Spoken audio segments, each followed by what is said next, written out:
going to do? Look at what everybody's going through.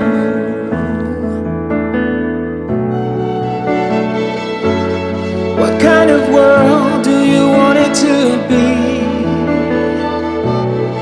Am I the future or the history?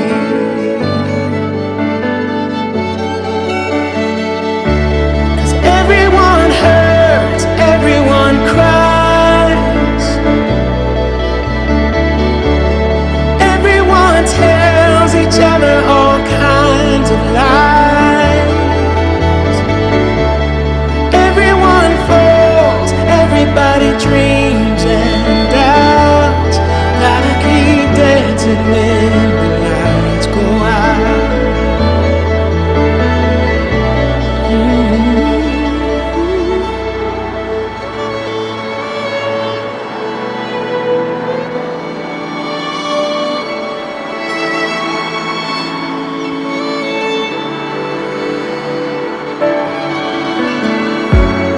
How in the world am I going to see you as my brother, not my enemy?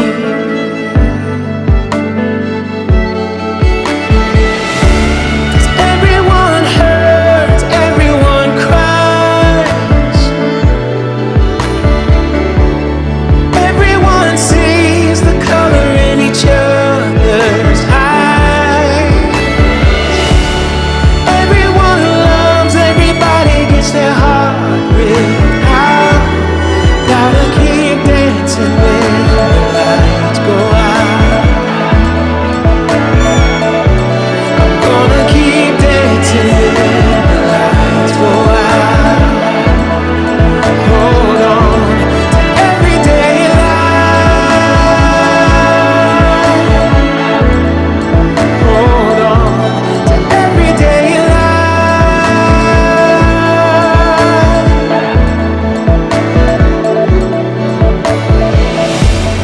First light, throw my arms out open wide. Hallelujah, hallelujah, hallelujah,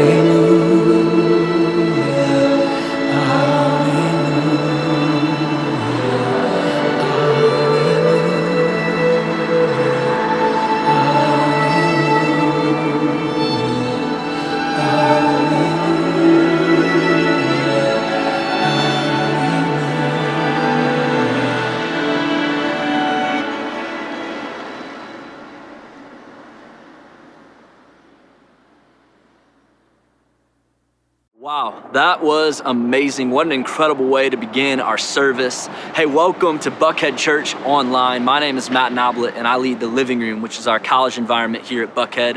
And I'm super excited for today. Thank you so much for tuning in with us. Our mission here at Buckhead Church is simple, and it's this: to inspire people to follow Jesus. And we hope to help you do that by staying connected with you. And one of the easiest ways for you to stay connected is to go to our website, buckheadchurch.org. And at the top of your screen, you should see a tab that says Stay Connected. And if you click there, it'll show you all the ways that you can stay connected with everything that's happening at Buckhead. We would love to stay in touch with you. We'd love to pray with you and for you, especially in this season. So head to buckheadchurch.org to find out more. Hey, one of the things that I'm really excited about that's coming up is happening on May 4th, and it's our next Buckhead Business Breakfast with Clay. And Clay Scroggins, our lead pastor, is going to be interviewing the president of Atlanta United, Darren Eels, and I'm telling you, it is going to be amazing content that you do not want to miss, and it's also a really, really great, easy opportunity for you to invite someone to Buckhead Church, maybe for the very first time. So here's all you need to do. Head to buckheadbreakfast.com to register. It's completely free, but by you registering, that's going to be the way that we're going to be able to send the link to you to get the content sent directly to you. So I'm telling you, don't miss out on this opportunity. It's going to be incredible. Speaking of incredible, today is going to be really, really powerful. I'm excited for part 2, the final part of our series, While We Wait with Clay. But before we get there, we're going to be led in some worship by Shinhwa and the rest of the crew. So go ahead and stand up, set your coffee down, turn your volume up, get the family in the room, and let's lean in and worship together. Once again, welcome to Buckhead Church Online.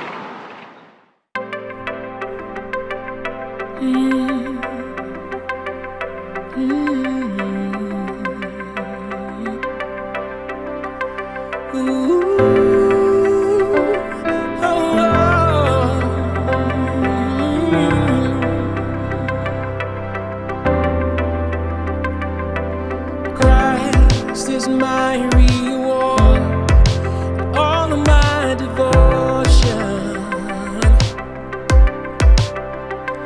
Now there's nothing in this world that could ever satisfy. Through every trial, my soul will sing, no turning back. I've been set free. Christ is enough for me. Christ is enough for me. Everything I need is in you. Everything I need. Christ, my all and all, joy of my salvation. And this hope will never fail, 'cause heaven is our home. Through every storm, my soul will sing, Jesus is here. To God be the glory. Yeah. Christ is enough for me. Christ is enough for me. Everything I need is in you. Everything I need. Oh, yeah.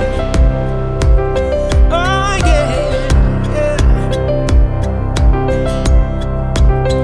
I have decided to follow Jesus. No turning back. No turning back.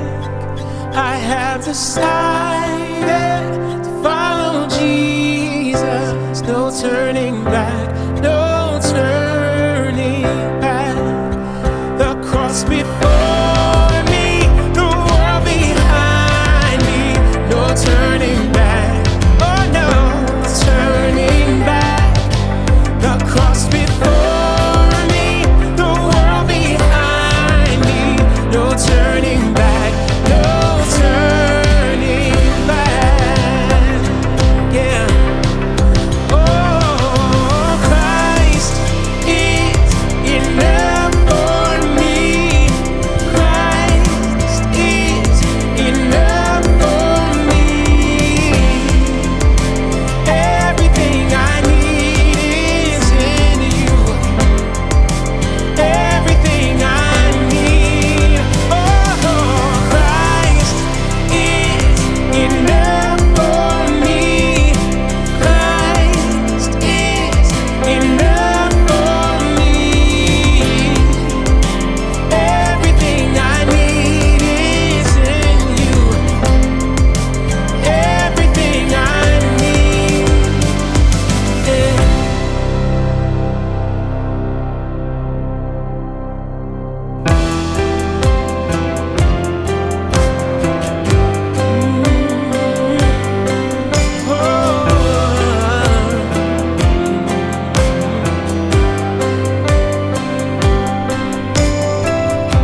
Speak to me when the silence steals my voice.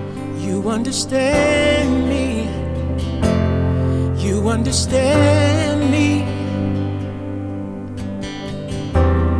Come to me in the valley of unknown. You understand me. You understand me. You understand me, God. You understand me. So I throw all my cares before you. My doubts and fears don't scare you. You're bigger than I thought you were. You're bigger than I thought. So I stop all negotiations with the God of all creation. You're bigger than I thought you were. You're bigger than I thought you were. Hey, yes.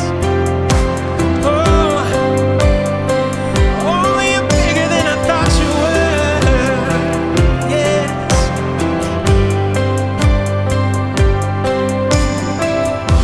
See, I believe, but help my unbelief. You understand me. You understand me. Oh, help me reach the faith that's underneath. You understand me. You understand me. You understand me, God. You understand me. So I throw all my cares before you. My doubts and fears don't scare you. You're bigger than I thought you were. You're bigger than I thought. So I stop all negotiations with the God of all creation. You're bigger than I thought you were. You're bigger than I thought you were. Oh, oh yeah, oh yeah, oh yeah, oh yeah. You're bigger than I thought you were. Yes.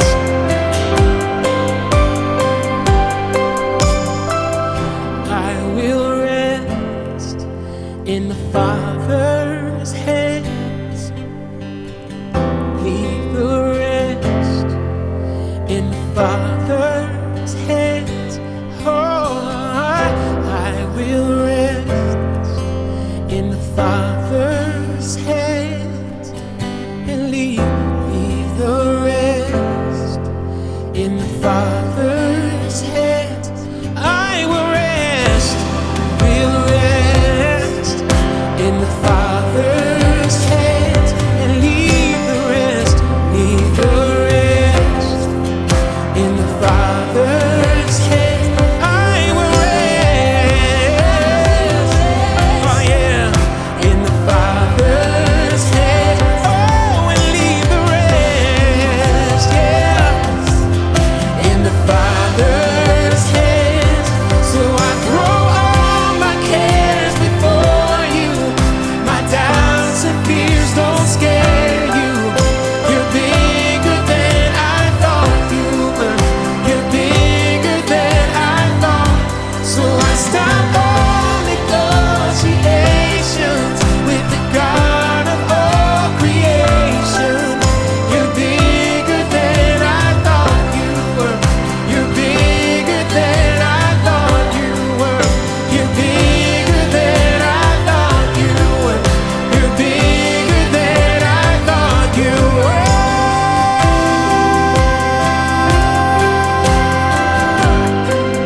Oh, bigger than I thought you were. Yes.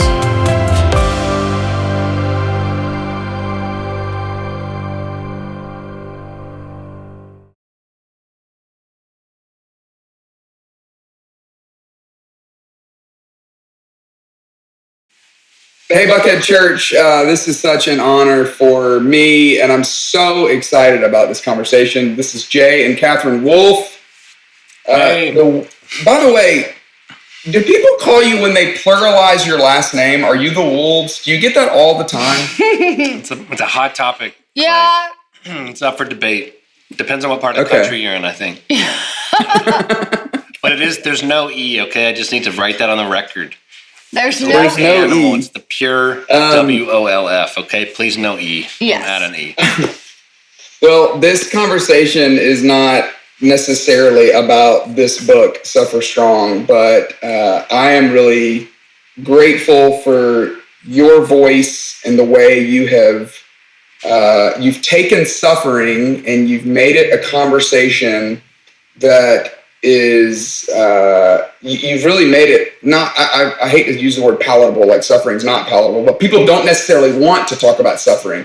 But I was really looking forward to talking to you both about this, and partly because of how well this book is written. So thank you for that. Oh, So nice. thank you. Our pleasure. Dig into that in a little bit, but tell us your story. We live about a mile away from each other, so I we know. are really adhering to social distancing. Right. Yes.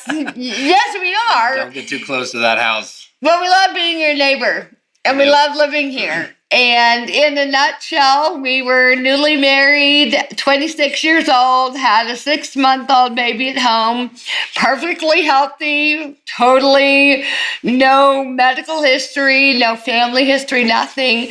And I, out of nowhere, had a massive brainstem stroke and very nearly died, and subsequently became severely disabled as I remain today. I don't drive. I can't walk well much. I use a wheelchair.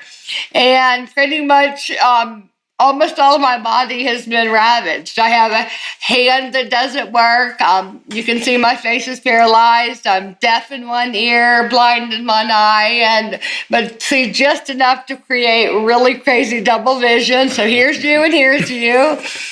And it's been like, in some ways, the stuff of your nightmares, honestly. And in other ways, I mean, my life is awesome and I'm doing great and loving it. And like it would be really difficult to look at my life and not think it was really, well, from my point of view, awesome, but from the point of view of others, really tragic. And we believe there is so much wisdom in how you think about things and how you decide to respond to what happens to you in life. You two were college sweethearts. You met at Samford University. Jay, you're from Montgomery. Catherine, you're from Athens. Yeah. So you guys are both Southerners. And this stroke happened while you were in California. You want to tell everybody what you were doing out there? Sure. Do you want to? Yeah. So I was in law school at Pepperdine, and Catherine was in the entertainment industry doing some modeling and commercial print work, very glamorous, and not really. It was like Target ads and stuff. But it was we went to California, sort of in that way only 22-year-old stupid kids do, just like the world is mine, and really just pursuing these dreams. And I think in a deeper level, just pursuing this calling. We felt drawn out there, and I think it would be revealed years later that God had a lot of reasons for us to be there. The community we'd make, the church community, we really gave our life to this church, Bel Air Pres. We led the young marrieds group there, and it was the biggest discipleship group at the church, sort of at the time when Catherine had her stroke. And then we would be near that hospital, which was UCLA Medical Center, and the Dr. Nestor Gonzalez just happened to be on call and was sort of the renegade surgeon who's known for taking the hardest cases, who decided to take her case against all odds, really. So it's so profound, and I can't help but think about in this time, the story we will tell ourselves about ourselves and about God during this era. And you can't really tell it yet. So often we want to get to the end of the story. We want to tell that story. We want to write that book. And literally people will often ask us, how do you write, how can I write my story? And I'm like, you got to know when the right time to write it is, for one thing. For sure. And you need some time and an arc of a narrative. And so when I look back, it wasn't in the moment we realized all of how God was weaving the pieces of our story and our life together in California, but now we've taken the time to reflect on that space, that really horrible, sad, wounding time. And we've gotten to choose not to revise the history of it, but to decide what story we want to tell ourselves about ourselves and about God. Yeah. There's a line in here that I went to look for it to get ready for this interview today, and I could not find what page it's on, which is really bothering me. So maybe you could tell me the exact page. But what the line that you say to your kids about this difficult life that you're going to have? Yes, life is hard, but God has designed you, He's wired you. Can you find it and tell me what page it's on? I definitely didn't think I would be able to know the page. I was going to say, we haven't read it in a long time, but we do know that. It's the epilogue, so That's right. I know where that is. I know what page that's on. Oh, no wonder. And here's what I say. Tell us about that. For your reference, it's page 215. And basically, it's simply this. To both my kids, James and John, who are now 12 and 4, I want them to know, and I want our hearts to know, and all of us to know, that God made us to do hard things in the good story He's writing, because I believe good and hard are not mutually exclusive, and we've got to start letting them coexist differently. So I've started to narrate, God made you to do the hard thing in the good story He's writing in your life, James and John love. So whether today is the best day, the worst day, or the last day of your life, you can live it well, because you know that God has already equipped you with everything you need in the good story that He's writing. And that it really speaks to my soul, because I need that so desperately, to know that God made me to do hard things in the good story. We all need it. So I think we've got to teach our kids that, and we've got to teach our hearts that God made us to do hard things. And it's a good story. Romans 8:28 is true, that somehow things are working for good, but we don't get it. But what we do get is that beautiful, I think it's 2 Peter 1:3, that His divine power has given us everything we need to really do hard things in the good story He's writing. So it makes sense in my brain that, like, that is what this generation needs so desperately. Is like, you don't got it, you're not up for it, and you're not special, but guess what? Jesus is in you, so you do have it, because He's got it through you. And that means you are much more than special. You are chosen by God to do incredible things for His glory.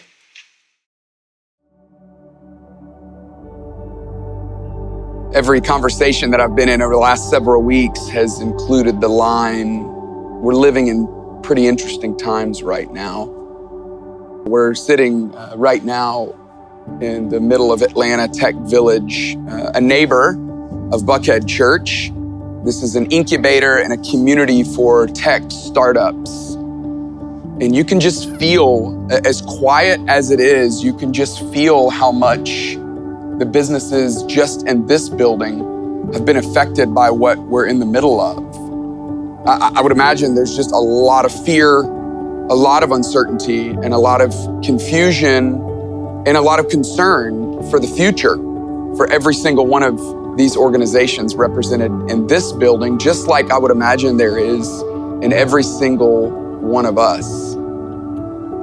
For me, it's been really difficult. It's taken a lot of energy for me to be self-introspective about all of the emotions that I'm feeling. Maybe you can relate to that as well. It feels like we're in the middle of this roller coaster of emotion. We're at the point now where the adrenaline that we get when a crisis hits is pretty much worn off. And the monotony of every day being just like the previous day and just like the next day feels a little bit like Groundhog Day has set in. I would imagine this is how Bill Murray was feeling. We've titled this series, While We Wait, Dealing with Loss and Finding Hope. Last week, we talked about what it means to deal with our loss, the beauty that's found in approaching God with as much honesty and sincerity as you actually feel, that He not only welcomes that, but He also invites us to do that with Him. But for part 2, I want to talk about what does it mean for us to find hope? I want to start with one encouragement and one caution. The encouragement is this, that finding hope in a season like this is in fact possible. In fact, it's actually important, nay, I would say essential for us to find hope in a season like this. But the caution is this: if we don't put our hope in the right place, that's a dangerous thing to do. In fact, misplaced hope is more dangerous than not having hope at all. And so over the next few minutes, what I hope to do is to be able to answer some real crucial questions around hope. What is hope? What are the obstacles that are in our way from finding hope? And where do we actually need to place our hope, even while we wait? During the season, I've found myself vacillating between these two polarities on a spectrum. On one hand, I hear this voice in my head that's telling me, hey, let's hustle. This is a huge opportunity. I need to take advantage of some of the time that I have. I've been feeling this pressure for me in this quarantine to come out shredded, like a combination of Tim Tebow and The Rock, something like that. That I should have my side hustle ready to go. I've been using this time to learn how to make tortillas. And I've been feeling this urgency, this pressure. Oh, well, now's as good a time as any to start the tortilla business. I feel this pressure to make sure that our kids know a second language. I mean, this is as good a time as any to teach our kids Mandarin, right? But I also, in the middle of all this, I look at that list and I think, I don't know that I'm doing any of that. And so I feel this pressure. I hear this voice that's saying, you don't lack time. No, you lack discipline, which just really bothers me every time I feel it, every time I hear that voice in my head saying that, because I think, you don't understand. We're in the middle of a crisis. I'm not going to accept that line. I'm not going to live inside of that fear. I'm not going to allow that pressure to linger inside of me. And so I vacillate. I move to the other end of the spectrum where I start telling myself this: cut yourself some slack. Which I think is a good message for all of us. If you're awake today, you're doing better than you think you're doing. But there's a danger in this as well, because cutting yourself some slack might be an okay thing to do, but it's a real slippery slope between that and just feeling sorry for yourself. What I've learned about life is it's really hard to lead yourself well when you're feeling sorry for yourself. You end up making decisions out of self-pity. You end up making decisions that you wouldn't normally make. You make exceptions to things. You give yourself a hall pass on the little decisions, the important decisions that become habits and become ultimately ruts or ditches or addiction. So I don't know that we want to just live constantly in that as well. No, I think there's got to be somewhere in the middle. There's got to be this anchor that you and I have for our lives. And that really is what hope is. Hope can be the anchor for our souls. And that's what I'm hoping that this session will do for every single one of us, that God might use it in such a way to remind us, to show us how, to give us handles on that powerful verse in Hebrews 6:19 that says that we have this hope as an anchor for our souls, firm and secure. There's a lot of different places we can look to get God's perspective on hope. But for the next few minutes, I want to take us to what might be on the Mount Rushmore of hope passages in the Bible. I want to talk about Romans 5. Since we have this unique window of time, since we're in this unique season, since something like this would actually be doable, I want to encourage you at this point to pause the video player. Pause the video player and go get whatever it is that you use to read the Bible. If it's some sort of device, if it's any kind of screen, a phone or a tablet, if it's an actual Bible, go grab it and maybe even get a pen and some paper as well. Because Romans 5 is not easy to understand. The Apostle Paul, who wrote Romans 5, was trained as an attorney. And so he writes this letter to those followers of Jesus who were scattered throughout Rome, this letter we know as Romans. He writes it like a legal document. Last week, when we talk about finding loss, we looked to the poetry of David because of how emotional it is. David's not necessarily writing in a logical, linear way. No, he's writing with emotion and he's writing for the sake of the emotion of others as well. And it fits so perfectly with dealing with loss. But when we talk about finding hope, it is a bit more of a logical, linear discussion. I think it's appropriate that we would look to Paul. But Paul's not always easy to understand. No, Paul's writing has to be studied. Paul's writing has to be dealt with in a unique way. I would love it if you would read along with me as we work through this passage of Romans 5. Here's the way he begins. Verse 1, he says, "Therefore, since we have been justified through faith." Therefore, since we have been justified through faith. Now, this word, therefore, I was taught in school that whenever you see that word, you always know therefore is there for a reason. And the reason is because he just spent the previous 4 chapters, building this argument for justification through faith. What does that mean? It means that our salvation, the salvation that God gives us, the salvation that we have to know him, that it's not built on being a member of a church. It's not built on having a particular sticker on the back of your car. It's not meant by checking Christian on a Facebook profile. It's not because of the family you were born into. No, it's built on something more significant than that. It's built on the faith that we have or don't have in Jesus, specifically around the death of Jesus on a cross and the resurrection of Jesus from the dead.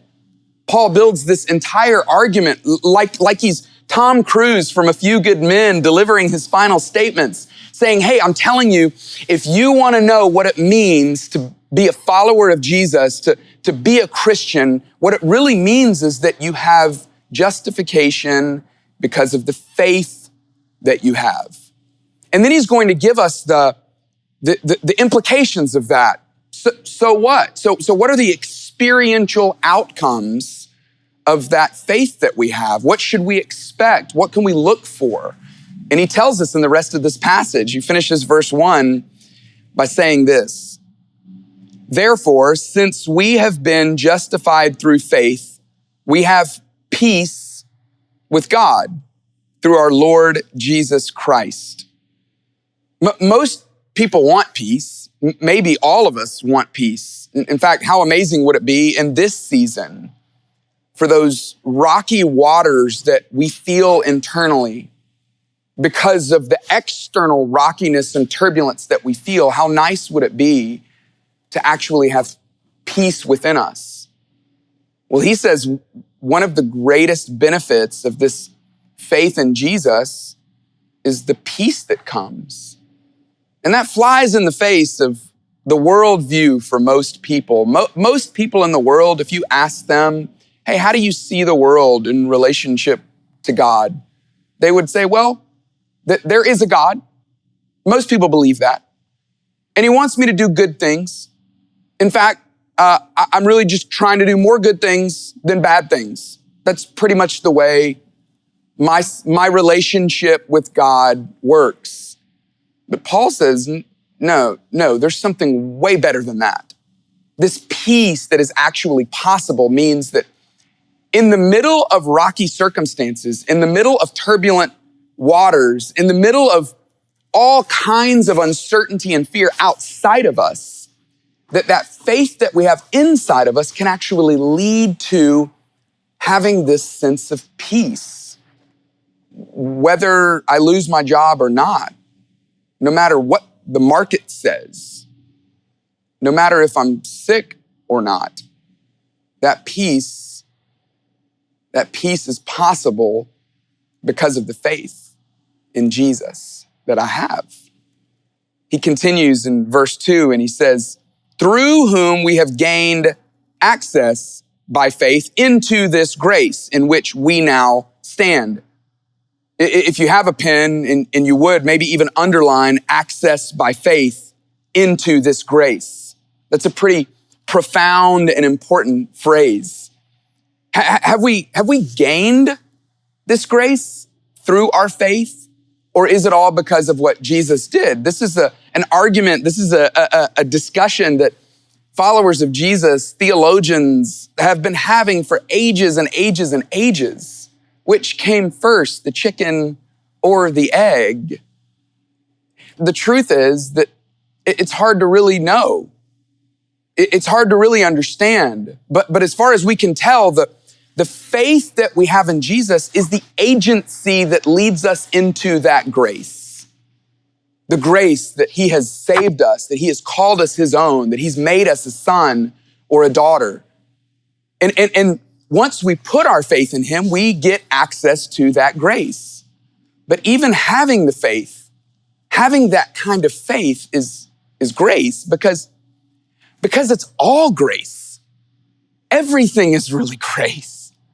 And I love that he uses this phrase, in which we now stand, because the ability to stand up right now is grace. The ability to breathe is grace. The ability to make it another day is grace. And through faith, we have access to that grace. One of the benefits of the season for me, maybe for you as well, is that I am more aware of the frailty of life than I have ever been before. And it's not necessarily that life is more frail today than it was before this season. Life has always been frail. Life has always been a grace. But I'm just more aware of it now. And I hope that I don't lose that. I would imagine you hope that you don't lose that. I hope that we stay in touch with how dependent we are on that grace that God allows us to access through faith. And Paul continues and he says, and we boast in the hope, there's the word, of the glory of God. We boast in the hope of the glory of God. We brag about it. We boast in it. We rejoice in it is what that word actually means. Why? Why do we boast in this hope? Well, we boast in this hope because it's the kind of hope that you can hold on to in a season like this. Better than that, it's the kind of hope that holds on to you in a season like this. I heard Andy on a radio interview the other day caution people against faith in faith and hope in hope. It's one of the dangers of this season that we would just have faith in faith, that we would just have hope in hope. But Paul's reminding us we don't just have hope in the idea of hope. No, we have hope in a person. We have hope in God. We specifically have hope in Jesus, and we can rejoice in it, brag about it, boast in it. A lot of people have hope only if it works out, only if I get the job, only if I don't lose my job, only if the market recovers, only if I stay healthy. But Paul says, no. This hope that we have, we can boast in this hope, even if I lose my job, even if the market doesn't recover, even if I lose my health. That is the kind of hope that we can boast in, that we can rejoice in, that we can actually brag about, because it's not based on us, it's based on him. So Paul has introduced the word hope, but he's going to build this progression. He's going to make it really tactical for us on how we begin to access that kind of anchor for our souls, even in the middle of difficult times. Verse 3 says this, "Not only so, but we also glory in our sufferings." Same idea that he just left us with, that we can boast in this hope that is the glory of God. He's now saying, and the sufferings that we have, the seasons of difficulty, he says we can actually rejoice in those. We can actually find some real meaning in those, which seems completely bizarre, that you would rejoice in, that you would glory in suffering. I love the way Eugene Peterson in The Message translates this verse. He says, "But wait, there's more to come."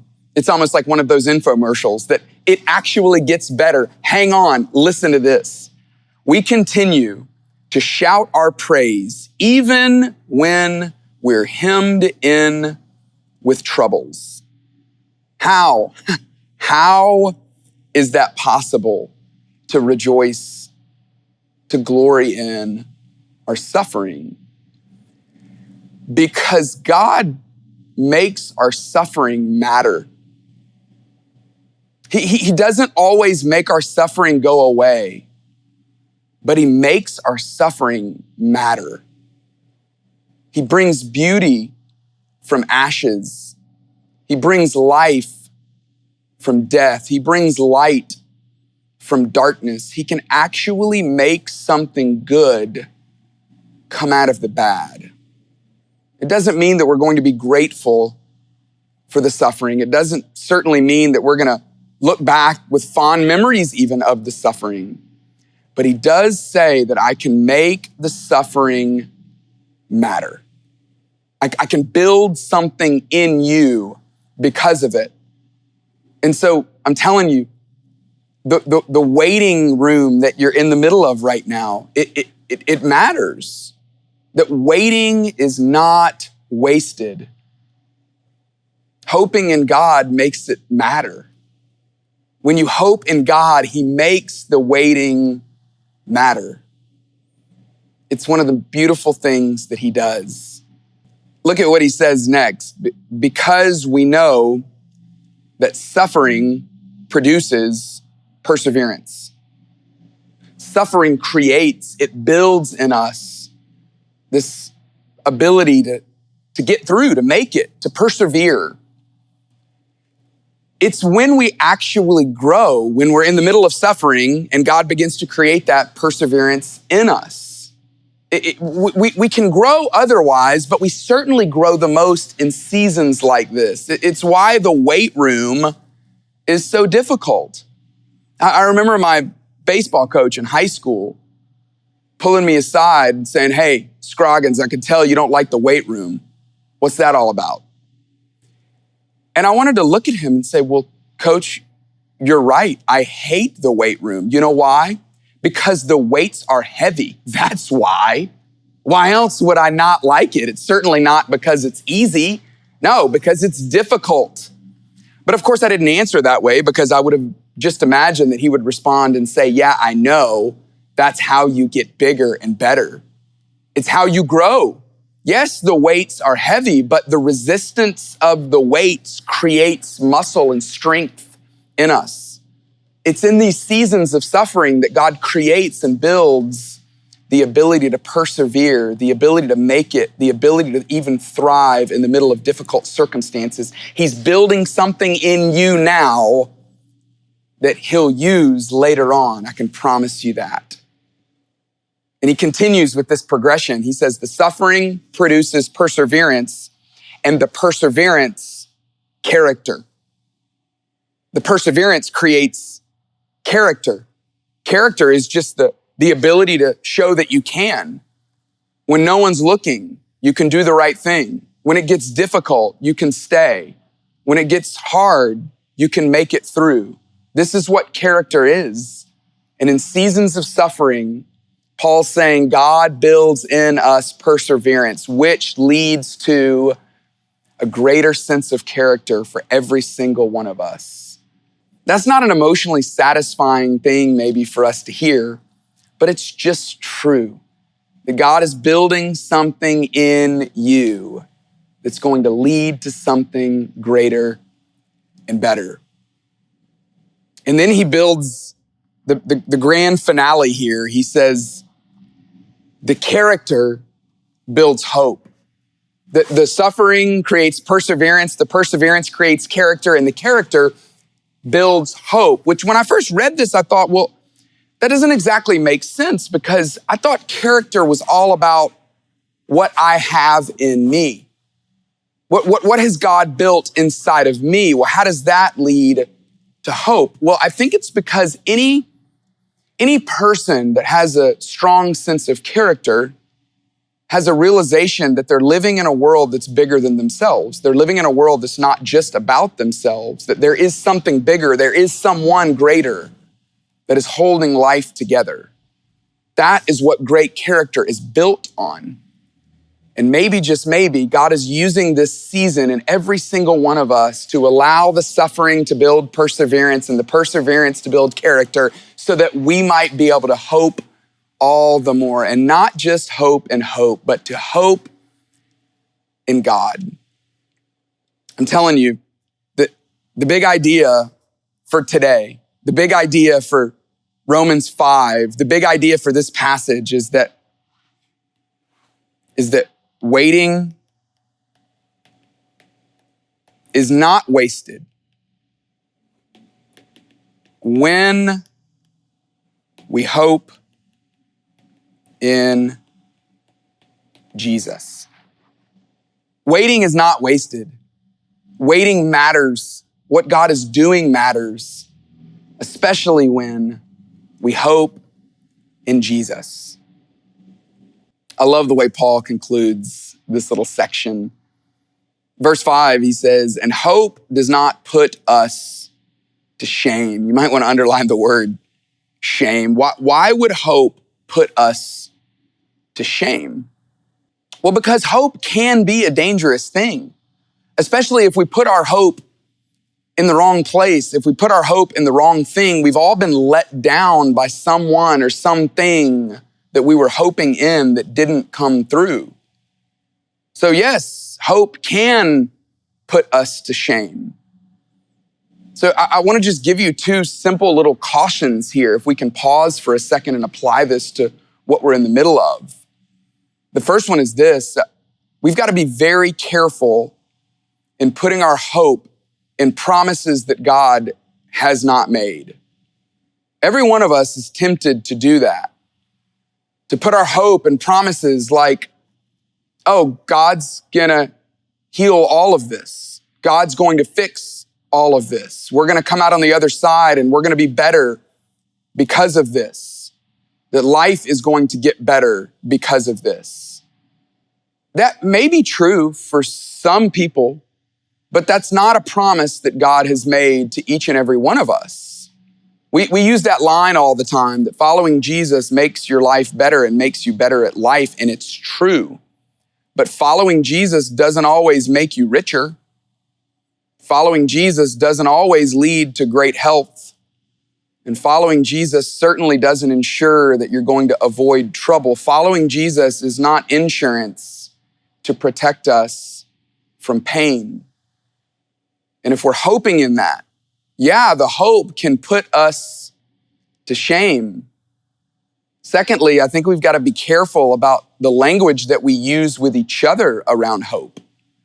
There's a lot of language floating around right now that's empty hope.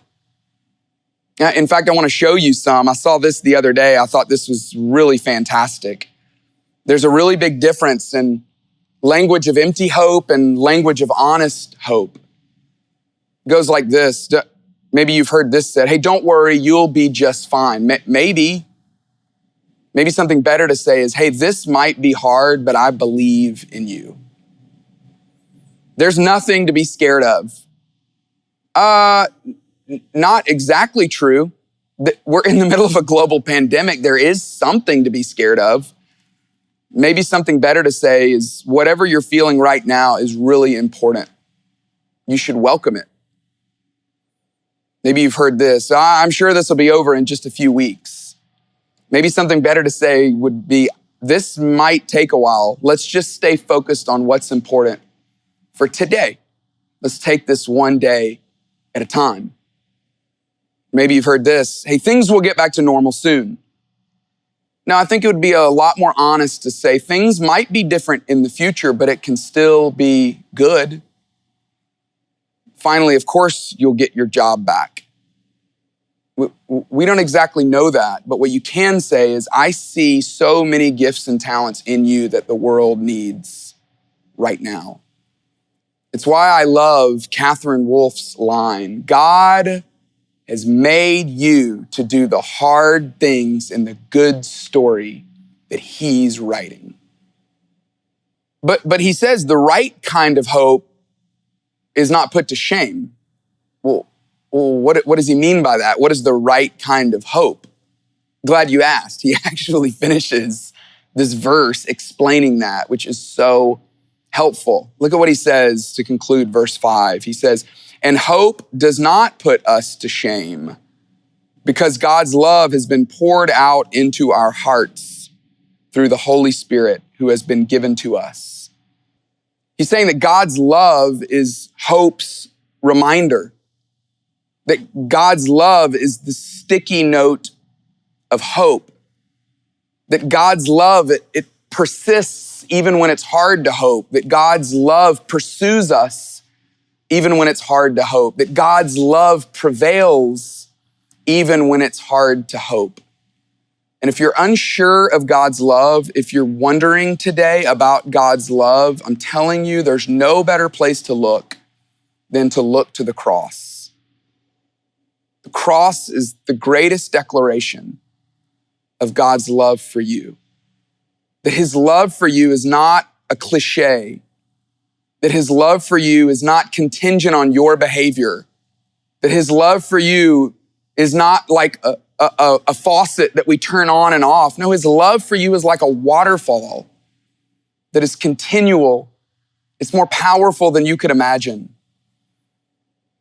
And it's there to remind us that we can hope even when it's difficult to hope. So my prayer for you, my prayer for myself, my prayer for my kids, my prayer for our church is that we would have a theology of hope that would be strong enough to not just get through seasons like this, but to thrive in the middle of seasons like this. A hope that is fueled by God's love, a hope that we hold on to as tight as we can. That in the end, God does win. But a hope that is strong enough to hold us even when it's difficult to hold on. That's my prayer for you in this season. I've had numerous times over the last couple of weeks where I've tried to quiet the noise and listen to the voice of God. God, what are you trying to say right now? What do you want to say to me? A lot of times in the morning when I'm reading the Bible and journaling, I'll just write down, Father, what do you want to say to me? And then I'll just put the pen down and I'll just try to listen. And I'm telling you, over the past couple of weeks, more than ever before maybe, I've just heard not an audible voice, but I've just found God's Spirit telling me, I love you. I'm proud of you. You're my son. And I just wonder today if there's anyone that needs to hear that today. That God loves you just as you are. He's not hoping, he's not saying, I'll love you when you get your life cleaned up. No, he loves you just like you are right now. You're his daughter. You're his son, that you are his, that he calls you mine. That's who you are. And that's why hoping in him is the best place to hope. Our waiting is not wasted when we hope in Jesus, because his love for us is real. Even even while we wait. I'd love to pray for us. Heavenly Father, I just pray right now for the person that is unsure of your love. I pray for the person right now that just is wondering where you are in the middle of all of this, that feels like they've put their hope in you. God, I pray that you would give us enough discernment to be able to point out those promises that we're hoping in that you have never made. I pray that we would pay attention to the language that we're using that is creating empty hope in ourselves or in our friends or in our kids or in our parents and anyone around us. And God, ultimately, we just beg you to let your love be the reminder inside of us that we can hope in you, even while we wait. Thank you for Jesus. Thank you for the cross. And thank you for the fact that he defeated death and gives us the ultimate reason to hope. We pray all this in his name. Amen. Hey, thank you so much for being with us today. And I just want to say to those of you that maybe you're feeling stuck in this season, or maybe you're feeling like you could use someone by your side walking with you through this season. One of my favorite things that we do as a church is connecting people with mentors. And we've got a simple and easy way to do that. We've got some of the most fantastic, wonderful, and vetted people in our church who serve as mentors, and they would love to help you in areas like marriage or finance or just general life decisions or challenges that you find yourself in the middle of. So all you need to do is just use your phone and use the number 94090. Text to that number, 94090, the keyword BC Mentor, all one word, BC Mentor.